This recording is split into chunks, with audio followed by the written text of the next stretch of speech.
Saya ingatkan juga kepada ibu-ibu peserta agar mengisi absensi, yang belum mengisi absensi, monggo diisi dulu.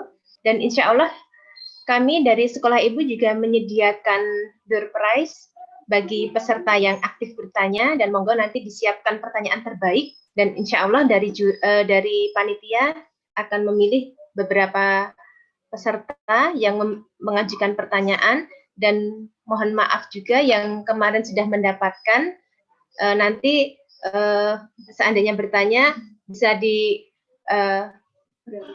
diprioritaskan untuk yang belum mendapatkan gitu nggih Ibu.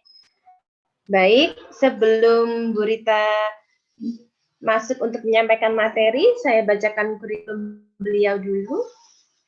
Nama Rita Roykana, Sarjana Sastra, alamat Taman Bukit Asri Mangunharjo, tempat tanggal lahir Magelang 18 Desember 1979, pendidikan Fakultas Sastra Undip, aktivitas sekarang menjalankan usaha keluarga. Usaha yang dimiliki Hasanah Tur Semarang, Angkringan Duljo, Madinah Food, dan Mikirin.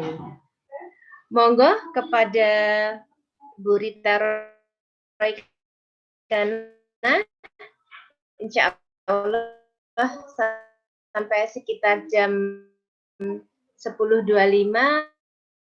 untuk materi.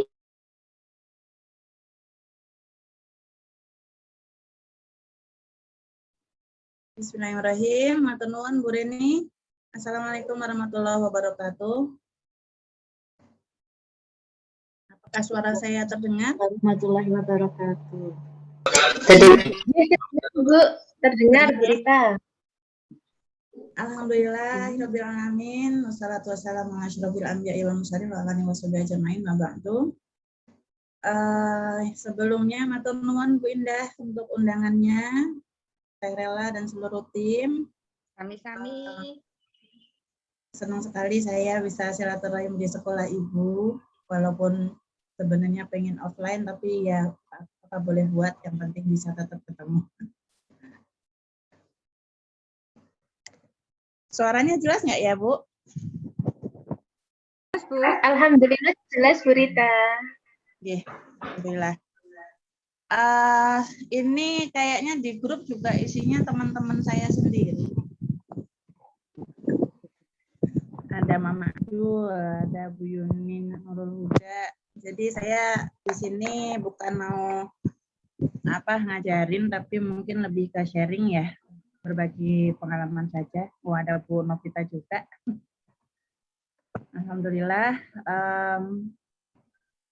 Jadi saya diminta sharing tentang memberdayakan ekonomi keluarga. Boleh kita mulai masuk ya ke slide-nya. Bisa dibantu. Admin.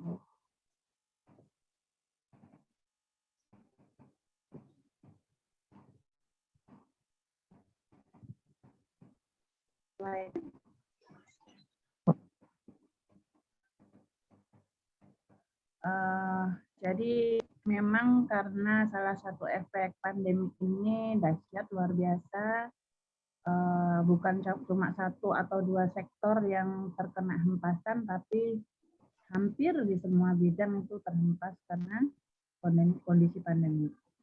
Cuma kemudian bagaimana kita menyikapi itu? Apakah sudah bisa di-share screen? Bu Dwi?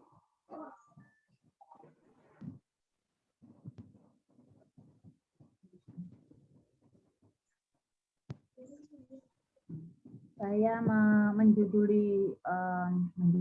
memberikan judul untuk pagi ini adalah mengurai hikmat, menuai nikmat. Kenapa mengurai hikmat? Karena sebenarnya memang apapun kondisi yang Allah berikan saat ini itu pastinya terbaik. Hanya kadang terasa pahit, terasa sulit, terasa sakit karena kita belum mengerti. Seperti anak-anak yang ketika mereka sakit disuntik atau dikasih obat, mereka pasti jerit, nangis, sakit, bahkan bilang umi nakal, mama nakal, begitu ya. karena dia tidak tahu bahwa sesungguhnya hal yang sakit itu menyembuhkan dia. Bahwa sesungguhnya hal yang nggak enak, yang pahit itu akan membuat dia kondisinya lebih baik. Nah, bisa jadi kita sebagai orang dewasa pun ketika menghadapi takdir Allah satu demi satu, itu ada fase-fase yang dirasa sulit, dirasa berat, dirasa sakit, dirasa hampir-hampir kita give up, hampir-hampir kita menyerah, itu saking sulitnya. Tapi sebagai orang yang beriman, maka kita mesti kembalikan lagi bahwa semua itu datang dari Allah. Allah juga nanti yang akan mencabut ujiannya. Tugas kita adalah menghadapi ujian sebaik-baiknya. Tugas kita adalah melahap obatnya, menikmati suntikannya gitu ya, berinya itu, karena itu akan membuat kita nanti lebih baik, jadi sembuh juga. Dengan mengurai hikmat, kita mencoba mencari tahu kenapa kondisi seperti ini dikasih oleh Allah, maka kita akan mulai merasakan nikmatnya, tidak lagi gerusulo gitu ya. Karena kalau kita tidak mencoba mengurai pelajaran apa, kira-kira apa pesan Allah melalui kejadian ini, yang akan terjadi kita hanya mengeluh dan terus mengeluh. Kok begini, kondisi kok nggak berubah-berubah, sudah hampir 2 tahun kok masih begini-begini saja. Lalu apakah kita mau stuck di situ? Apakah kita mau berhenti di situ? Apakah kita akan menunggu kondisi kembali seperti 2 tahun yang lalu ketika semuanya berjalan dengan normal? Padahal kita juga belum tahu sampai kapan kondisi ini terus berlangsung. Berikutnya, ya. Dan ketika kita selalu fokus pada sesuatu yang negatif itu, kita fokus pada hal yang menyakitkan itu, ketika kita fokus pada sesuatu yang tidak kita sukai, maka biasanya kita cenderung akan melupakan hal-hal lain yang sebenarnya Allah berikan nikmat banyak selain dari sesuatu yang tidak enak tersebut. Tapi kita lupa karena fokus kita hanyalah pada sesuatu yang tidak enak. Nah, ini di slide yang kedua. Ini pesan Allah. Kalau buat saya pribadi, ayat ini sungguh-sungguh sangat menguatkan. Ini di surat Al-Mulk. Siapa yang sudah hafal, maka kalau sudah hafal, berikutnya adalah mengetahui arti dari ayatnya, dan berikutnya menjadikan ayat itu sebagai pegangan hidup. Jadi ketika dalam kondisi apapun, kita punya pegangan hidup dari Al-Quran, maka insya Allah kehidupan kita akan selalu terjaga. Ya, di surat Al-Mulk ayat 1-2, A'udzubillahi minasyaitonirrajim, bismillahirrahmanirrahim. Tabarakalladzi biyadihil mulku wa huwa ala kulli syai'in qadir. Alladzi khalaqal mauta wal hayata liyabluwakum ayyukum ahsanu amala wa huwal azizul ghafur. Artinya Tabarakalladzi biyadihil mulk, Maha suci Allah yang di tangannya lah segala kerajaan. Jadi Allah itu maha suci. Maha suci artinya Allah tidak pernah salah, Allah tidak pernah keliru. Allah bersih gitu ya. Maha suci Allah yang di tangannya lah segala kerajaan. Jadi segala hal itu ada di tangan Allah, di bawah kekuasaannya Allah. Segala kondisi itu ada di tangan Allah. Segala sesuatu yang terjadi itu karena Allah menghendaki itu terjadi. Dan Dia maha kuasa atas segala sesuatu. Dia maha kuasa atas segala sesuatu. Artinya Allah mau mengubah kondisi jadi lebih baik atau lebih buruk lagi, semuanya ada di tangan Allah. Dia maha kuasa atas segala sesuatu. Alladzi khalaqal mauta wal hayata, yang menjadikan mati dan hidup. Liyabluwakum, supaya Dia menguji kamu. Ya, liyabluwakum ayyukum ahsanu amalan. Siapa di antara kamu yang lebih baik amalannya. Ya. Jadi kehidupan ini, mati dan hidup, itu semua liyabluwakum ayyukum ahsanu amalan, untuk mengujimu siapa di antara kamu yang lebih baik amalnya. Jadi memang hidup kita ini musabaqah gitu, musabaqah, perlombaan gitu. Kemudian hidup ini juga ujian. Apakah ketika diberikan kesenangan, kita ingat untuk bersyukur, dan ketika kita diberikan kesulitan, apakah kita bisa bersabar? itulah semuanya ujian. Siapa di antara kamu lebih baik amalnya? Dan ujiannya itu bukan siapa yang bisa bersabar, siapa yang bersyukur, tidak berhenti di situ, tapi ujiannya adalah siapa di antara kamu yang lebih baik amalnya. Jadi dalam setiap kondisi, apakah seorang muslim itu dia akan tetap beramal ketika kondisi lapang ataupun sempit. Perintah Allah kan beramalah dalam kondisi lapang ataupun sempit. Itu adalah ujian. Apakah ketika dalam kondisi lapang kamu tetap beramal? Apakah ketika kondisi sempit kamu tetap beramal? Dan dialah yang maha perkasa lagi maha pengampun. Ini semuanya adalah ujian. Apakah dengan kondisi yang seperti sekarang kita hadapi ini, kita akan tetap survive, kita akan tetap bisa bertahan, dan tidak cuma bertahan, tapi kita juga tetap bergerak untuk mengumpulkan amal baik sebanyak-banyaknya. Ya. Dan kesadaran ini kalau tidak segera muncul, maka kita akan tertinggal jauh. Kita sudah tidak bisa lagi memimpikan kehidupan seperti sebelum pandemi, karena memang kondisinya sudah berubah. Maka mau tidak mau, kita harus ikut berubah.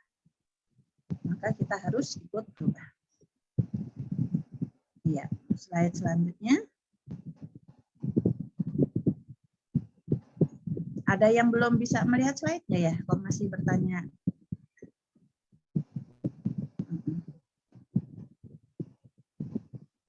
Cara mulai, Mas. Slide keempat dulu. Slide keempat.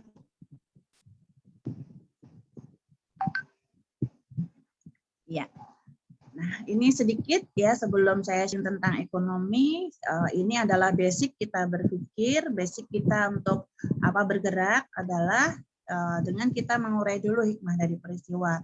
Karena sebelum kita move on, sebelum kita bergerak maju, maka yang pertama harus kita lakukan adalah kita menerima dulu kondisi yang saat ini. Kalau misalnya ada suami PHK, ada kemudian yang tadinya jual kantinnya ditutup, penghasilannya berhenti, maka yang pertama adalah menerima kondisi itu dengan lapang hati dulu bahwa oh iya, memang saat ini Allah menghendaki seperti ini. Nah, cara mengurai hikmah peristiwa itu yang pertama adalah meyakini bahwa setiap musibah adalah ujian keimanan. Ya, setiap musibah adalah ujian keimanan. Bisa dicek di surat Al-Baqarah 155 dan sampai 157. Ketika kita menyadari bahwa semua itu adalah ujian keimanan, maka yang akan terjadi dalam diri kita adalah penerimaan. Kita akan lebih tenang, kita akan lebih berpikir positif, dan survival kita muncul, ya. Daya bertahan kita muncul. Slide-nya hilang, Bu. Kemudian yang kedua adalah setelah meyakini setiap musibah adalah ujian keimanan, yang kedua adalah musibah itu sarana introspeksi. Musibah adalah sarana introspeksi. Ini ada hadis riwayat Bukhari yang hadisnya menarik juga ini. Barang siapa yang dikehendaki Allah kebaikan pada dirinya, maka dia akan memberikan cobaan kepadanya. Jadi ketika saat ini terasa ujian yang berat, maka bersiaplah, karena itu berarti Allah menghendaki kebaikan ada pada diri kita. Berarti Allah menghendaki kebaikan pada diri kita. Kemudian yang ketiga, setiap musibah meninggikan derajat dan mengurangi dosa. Setiap musibah itu meninggikan derajat dan mengurangi dosa. Ini slide-nya hilang ya. Yang lain nggak bisa lihat. Saya nggak terlihat. Setiap musibah meninggikan derajat dan mengurangi dosa. Jadi kalau kita tahu bahwa setiap ujian itu meninggikan derajat dan mengurangi dosa, apakah kita masih akan mengeluh atau kita akan menghadapi dengan gagah berani, dan kita akan tunjukkan bahwa saya mampu melewati ini semua. Jadi yang sekarang perlu kita lakukan adalah kita terima kondisi yang terjadi hari ini, dan kita siap untuk menghadapinya. Minimal saya harus survive, saya harus bisa melewati masa sulit ini, dan saya akan tetap berjuang. Berikutnya slide-nya, admin bisa tolong dibantu, ini slide-nya hilang.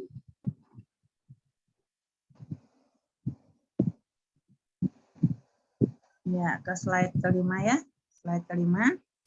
Maka tidak ada pilihan lain kecuali bangkit dan berjuang. Siap ya? Bangkit dan berjuang. Tidak boleh kalah. Tidak boleh kalah oleh pandemi. Biarkan pandemi dia merajalela di mana-mana, tapi kita tidak boleh kalah. Kita tidak boleh kalah. Selanjutnya, nah, sekarang bagaimana cara kita setelah kita bisa menerima, lalu bagaimana? Ini sulit banget ini kondisinya. Yang dulunya gaji sekian, sekarang tinggal sekian ya. Udah bukan rahasia lagi, sejak pandemik memang banyak sekali karyawan yang juga kemudian gajinya terpotong gitu ya. Ada yang terpotong, ada yang gajinya bahkan tidak dibayarkan alias tertunda, atau bahkan berhenti sama sekali karena memang harus kena PHK. Ada banyak sekali. Lalu kemudian bagaimana ini? Nah, ibu-ibu bersyukurlah bahwa ibu-ibu itu diberikan jiwa yang luar biasa kuat ya, insya Allah kuat. Jadi ketika kondisinya seperti ini, maka ibu-ibu bisa maju ke depan untuk membantu menyelamatkan kapal keluarga yang sedang oleng. Jadi saya suka banget mengibaratkan kehidupan keluarga itu seperti kita berada di perahu yang ada di, mau pilih deh, mau sungai boleh, mau danau boleh. Kalau saya memang perahu saya ada di lautan luas yang ombaknya luar biasa besar, jadi kadang terhempas, kadang oleng dengan berbagai macam ujiannya gitu. Tapi selama nahkoda dan apa turunnya ini kompak, maka tidak akan pernah bisa dikalahkan. Gitu. Kapal kita insya Allah akan selamat. Nah, ketika nahkoda kita, atau dalam hal ini kalau keluarga itu adalah suami, dia sedang dalam tanda kutip lumpuh, dalam tanda kutip dia belum sedang tidak bisa berbuat, maka sebagai istri ini waktunya kita berbuat. Jangan segan, jangan ragu-ragu. Walaupun memang betul yang tugas mencari rezeki itu adalah suami, tapi kita ini satu tim. Ini kita ada dalam satu kapal. Ketika nakodanya lumpuh, bagaimana kita diam saja? Tidak bisa. Kita terus mengambil alih fungsi. Ya, kita akan bangkit, kita akan berjuang semaksimal mungkin untuk bisa terus keluarga kita tetap bisa berlayar dengan aman. Apakah panitia ada kesulitan mengeluarkan screen-nya, mengeluarkan materinya?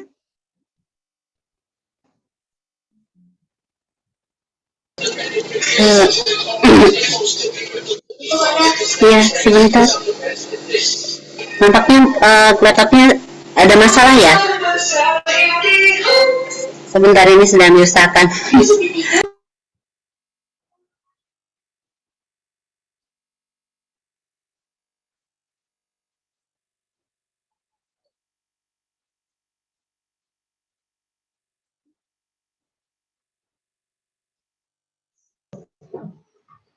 Bu Rita.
Oh, Bu Rita dimute.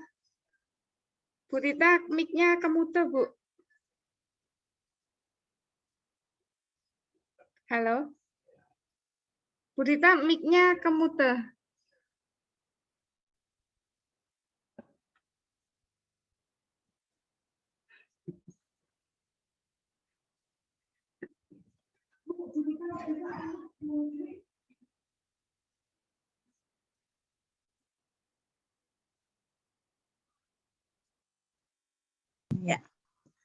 Alhamdulillah, udah ya lancar. Maka, oke. Kenapa berdagang jadi pilihan? Lanjut ya, Bu. Kenapa berdagang jadi pilihan? Yang slide sebelumnya dulu. Oh, iya. Iya. Kelihatan nggak? Terlalu kecil ya? Oke. Nah, apa bisa di zoom? Kenapa kalau saya pribadi memilih untuk berdagang? Ya, memilih untuk berdagang. Sebenarnya kalau secara personal, karena memang saya sejak kecil memang sudah hobinya dagang. Sejak TK saya udah jualan. Jadi bawa ke sekolah, bawa puding, macam-macam begitu. Jadi emang rasanya hawanya apa-apa pengen dijualin gitu. Nggak apa-apa ya selama nggak jual diri aja. Jadi pengennya apa-apa dijual. Nah, tapi ternyata kenapa berdagang itu bisa menjadi pilihan kita? Karena yang pertama, ini alasan ideologis ya. Berdagang itu mengikuti garis Nabi Muhammad. Beliau dan hampir seluruh karib kerabatnya adalah pedagang. Begitu juga para sahabat. Itu berdagang semua. Ya, istri Nabi juga pedagang, gitu. Pamannya pedagang. Hampir seluruh karib kerabatnya adalah pedagang. Begitu pula para sahabat. Dan Rasulullah juga menegaskan bahwa di poin yang kedua, bisnis itu adalah ladang yang jelas untuk mencari rezeki. Ini sabda Rasulullah, hendaklah kamu berdagang karena di dalamnya terdapat 90% pintu rezeki. Atau kalau di hadis yang lain disebut 9 dari 10 pintu rezeki itu ada dari berdagang. Maka berdagang itu menjadi pilihan yang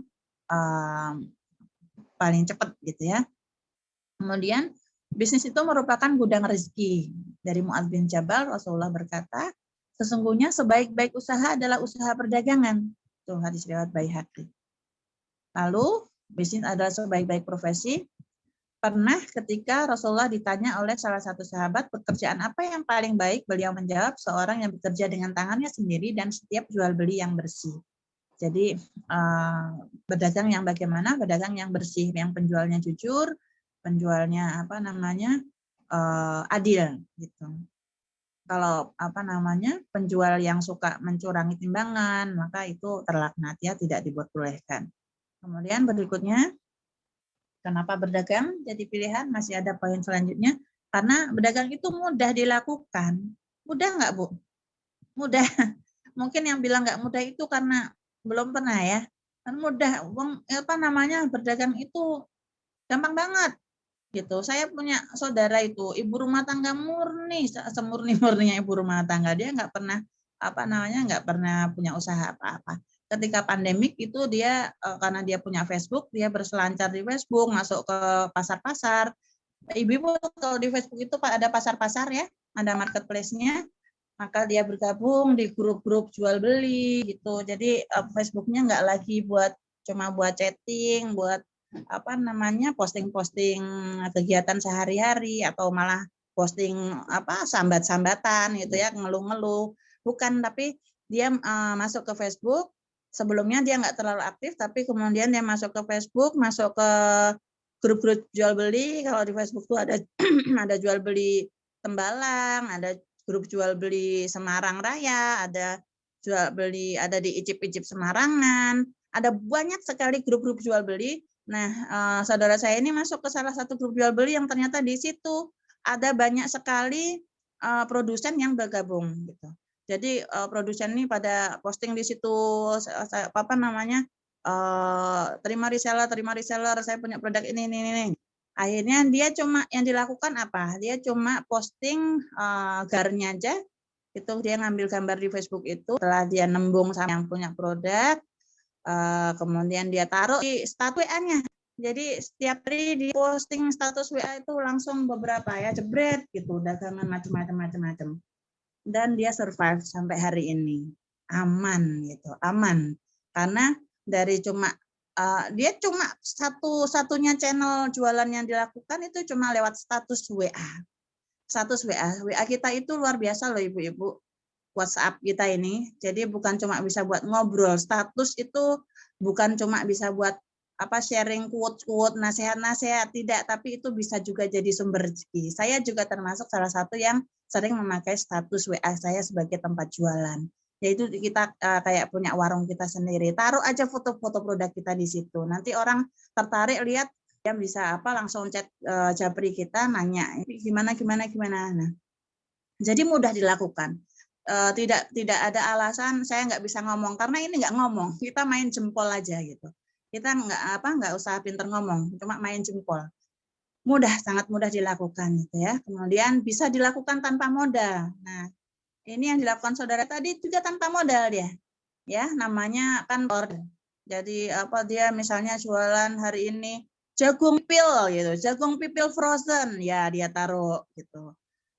Kemudian apalagi yang suka hits itu, lele frozen. Kemudian waktu zaman-zamannya roti roti Korea garlic bread, wah dia posting. Nah itu dia nggak keluar modal gitu. Ketika cuma ditaruh di status WA, orang lihat, aku pesen ya gitu. Nah ketika pesen orang bayar, nah dia bayar ke produsennya itu pakai uang yang tadi konsumen bayar. Jadi bisa dilakukan tanpa modal. Ini yang sederhana ya. Kita masih bicara berdagang yang sederhana, yang berdagang yang memang untuk menyelamatkan kapal dulu. Kita belum bicara yang macam-macam bisnis scale up atau apapun itu nanti dulu. Yang penting sekarang poinnya adalah kita butuh makan. Maka lakukan apa yang bisa dilakukan sekarang. Kemudian dagang ini bisa dilakukan siapa saja. Anak usia sekolah juga bisa. Anak usia sekolah juga bisa. Kalau anak-anak biasanya jualan apa? Ya suka-suka mereka. Kadang ada yang juga jualan es krim, ada yang jualan slime gitu ya. Jadi mudah itu, berdagang itu mudah. Kalau anak-anak bisa, emaknya kenapa nggak bisa? Jadi ini sangat mudah. Kemudian berikutnya.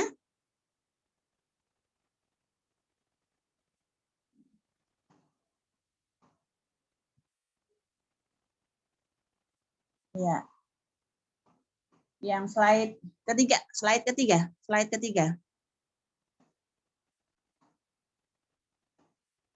Ya.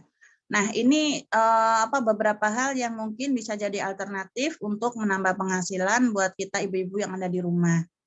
Yang pertama jelas ya, yang tadi terkait berdagang berarti menjualkan produk orang lain atau menjadi reseller. Ini mudah dan tidak butuh modal. Menjadi reseller itu paling aman karena kita juga tidak perlu stok. Tidak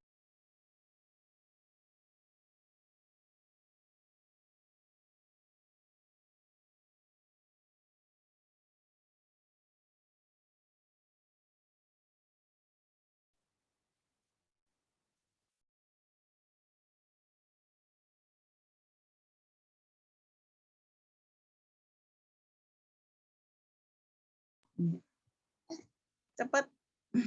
Iya, ada intermezzo sedikit. Bentar. Mbak Yaya, tolong. Bentar ya, ada intermezzo sebentar. Ya, jadi menjadi reseller ini sangat mudah. Seperti tadi ya, tinggal menghubungi produsennya, tinggal menghubungi yang punya produk, maka kita sudah bisa untuk menjadi reseller. Kalau masih bingung mau jadi reseller apa, boleh nanti setelah ini Japri saya, boleh jadi reseller saya. Kemudian ini Bu Indah juga punya produk, Bu Novita punya produk. Kayaknya yang gabung di sini orang-orang yang udah punya produk ya. Bu Reni itu puding-puding bunga gitu ya. Banyak itu menjadi reseller. Kemudian yang kedua, kalau tidak menjadi reseller, maka bisa membuat produk sendiri. Bisa membuat produk sendiri. Nah, produk sendiri ini apa? Bisa dimulai dari dapur kita sendiri loh. Saya mengenal seorang yang sekarang jadi sudah besar. Beliau foundernya NCC apa ya? Natural Cooking Club kalau nggak salah. Itu beliau dulu pekerja yang kemudian mulai masak. Karena suka bikin kue, jadi dia mulai bikin kue. Kemudian dia bawa ke kantor buat icip-icip teman-temannya, ternyata pada suka, lama-lama pada pesan, akhirnya dia resign, kemudian dia mendirikan usaha sendiri. Saat ini dia sudah beliau sudah bisnisnya udah cukup besar. Tidak terbayang bahwa itu cuma dimulai dari dapur dengan peralatan yang apa adanya gitu. Dengan wajan sotel aja udah bisa buka produk sendiri kan ya. Betul ya Bu? Misalnya bikin apa wajan dan sotel, ya bikin goreng-gorengan, ya apa aja bisa dibuat, membuat produk sendiri. Bisa produk makanan, kuliner, bisa juga crafting atau kerajinan tangan. Cuma memang yang crafting ini, kerajinan tangan ini mungkin butuh usaha lebih keras untuk untuk bisa memarketkannya, menjual. Sebentar.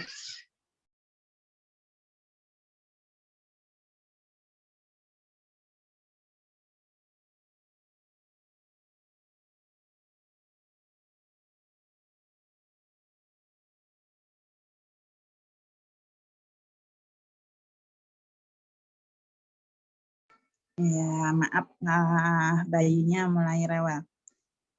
Ya, kemudian dimulai dari dapur rumah kita sendiri. Dan sekarang yang menarik ibu-ibu karena ojol, misalnya ada GoFood, ada GrabFood, itu memungkinkan kita untuk berjualan tanpa harus punya warung, tanpa harus menyewa warung. Kita cukup punya dapur aja, maka kita bisa berjualan. Jadi bisa daftar di GoFood, daftar di GrabFood, kita bisa di situ. Ada banyak sekali yang usahanya tempatnya nyempil, tapi ternyata omsetnya besar gitu dari dapurnya sendiri. Kemudian kita menjadi penulis freelance. Kalau emang yang nggak suka jual-jualan, jadi penulis freelance. Walaupun sebenarnya penulis freelance ini juga dia jualan jasanya sendiri, ya kan? Dia juga perlu menawarkan, dia perlu memarketingkan. Jadi sebenarnya semua pekerjaan itu ada unsur marketingnya. Apakah yang dijual itu jasa kita atau produk. Lalu ada bisa buka bimbing belajar, ini juga salah satu peluang di masa pandemi anak-anak belajar daring. Saya sendiri memilih untuk mendatangkan guru les ke rumah karena tanpa tambahan bimbingan belajar kasihan juga anak-anak gitu ya. Nah, mungkin ada banyak di luar sana orang tua yang punya pikiran seperti saya, maka peluang untuk bimbingan belajar ini terbuka. Kemudian menjadi editor online, ini lebih jauh lagi. Nah, kalau yang mudah bagaimana? Ya udah, sekarang kita punya kemampuan apa sekarang? Kalau memang suka banget ngedit-ngedit, ya udah coba cari peluang jadi editor online. Banyak juga dicari gitu ya. Suka misalnya ada typo dikit udah gemes-gemes gitu ya, nah itu bakat-bakat jadi editor. Kemudian kalau ternyata emang suka dengan pelajaran, suka nemenin anak belajar, ya udah bimbingan belajar itu bisa jadi peluang ya. Kemudian penulis freelance ya seperti itu, kalau emang suka menuangkan pikiran dan pandai menyusun kalimat yang efektif maka bisa dibuat. Nah, kalau itu nggak bisa ya udah jualan aja atau masak dijual.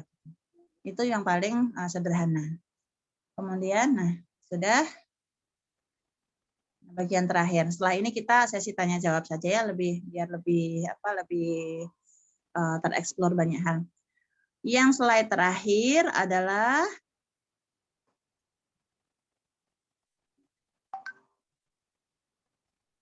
slide terakhir. Iya. Buang gengsinya, karena anak-anak kita butuh makan. Jadi mau apapun status sosialnya, mau apapun mungkin suaminya kerja apalah begitu ya. Jadi, aduh kalau saya jualan nanti gimana dong gitu. Ya apa gengsi? Jualan itu halal. Jualan itu halal dan terpuji kok. Kenapa harus gengsi? Tapi nggak bisa ya bisa belajar. Gimana belajarnya? Masuk komunitas-komunitas bisnis, ada banyak sekali, ada JPMI, ada Genpro, ada Paguyuban Usaha Kuliner Semarang, ada banyak grup yang siap untuk membantu kita dari yang sebelumnya belum punya pengalaman apapun di bidang bisnis menjadi bisa belajar gitu. Yang penting adalah buang gengsi, ingat anak-anak kita butuh makan. anak-anak kita butuh makan. Mereka minta susu, kita nggak punya duit. Nah, kalau orang tuanya gengsi terus mau bagaimana?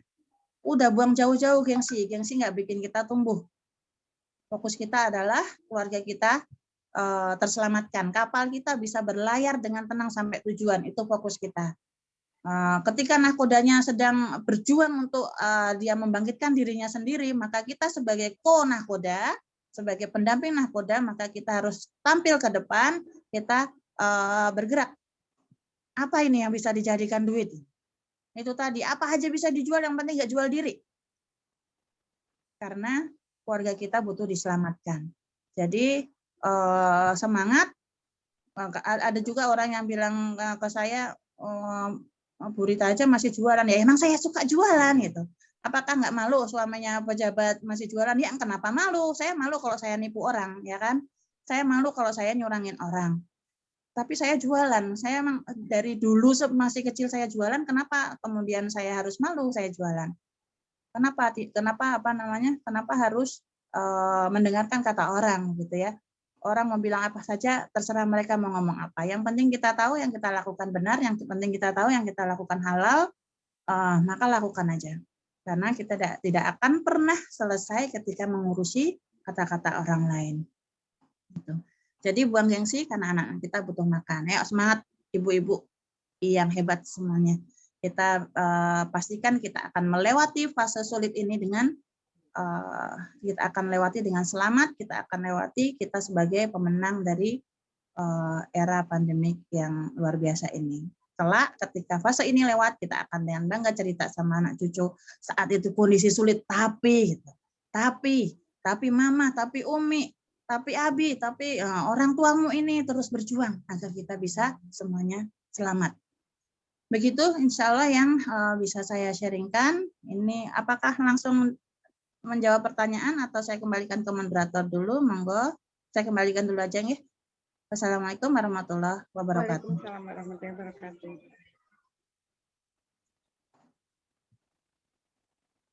Bu Rani, volumenya masih dikecilin ya?